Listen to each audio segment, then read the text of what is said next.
Bonjour à toutes et à tous, bienvenue sur notre plateforme Boostos Network. On continue à s'intéresser à la transformation managériale avec un cycle de 4 capsules réalisées avec Patrick Négaret, expert français. Bonjour Patrick. Bonjour Mathieu. Vous collaborez avec Boostos du groupe Black Sheep Tribes. Vous êtes diplômé d'études supérieures de droit public. Vous avez été directeur général de la Caisse primaire d'assurance maladie des Yvelines et directeur du projet national santé active en France. Vous êtes également l'auteur d'un livre intitulé « Il suffisait de leur donner envie, libérer les énergies dans une organisation collaborative ». Alors dans cette séquence, on va s'intéresser, on l'a dit, à l'innovation participative. D'abord, c'est quoi l'innovation participative ? L'innovation participative, c'est une méthode qui est assez rigoureuse d'ailleurs, qui permet aux employés, quel que soit leur grade, leur statut, de s'exprimer sur l'entreprise dans laquelle ils travaillent. Et ça leur donne finalement la possibilité d'être acteurs dans cette entreprise.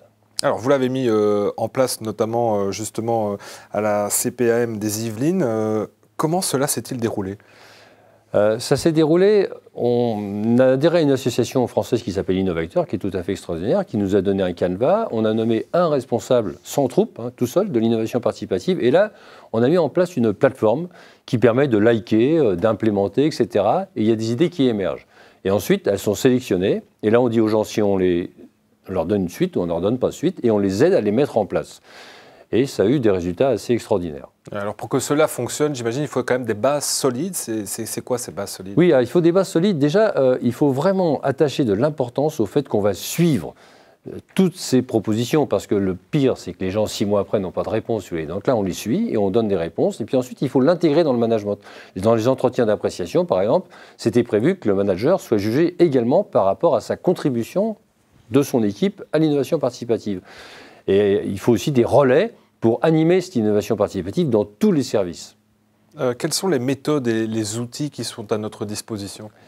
Alors la principale méthode, c'est une plateforme que nous avons créée nous-mêmes et qui existe dans le commerce, il y en a d'autres, où comme ça, tout le monde peut avoir accès à la plateforme d'innovation. Parce que la grande difficulté, si vous voulez, souvent, c'est que c'est bloqué au niveau du management. C'est-à-dire qu'évidemment, c'est le manager qui décide et qui contrôle pour les autres. Tandis que là, les gens, ils vont sur la plateforme, ils donnent leur idée et les collègues peuvent implémenter et continuer. Et c'est ça qui est intéressant, c'est que ça libère quelque part toute la capacité d'innovation du personnel.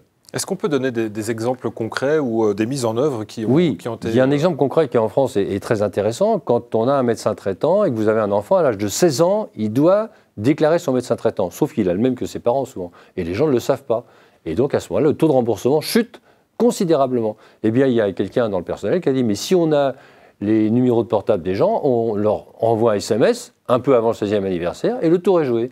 C'est ce genre de choses qui a fait des gains considérables en productivité. Quels sont les résultats ? Parce qu'on se dit, bon, si on est manager ou chef d'entreprise, on se dit, bon, on n'a pas très envie de le faire, mais c'est quoi les résultats qu'on peut obtenir ? Les résultats sont édifiants parce que nous avions, par exemple, 450 idées d'émises par an, avec 25% de taux de transformation, qui paraît peu, mais c'est bien. Le benchmark montre que c'est 10 à 15.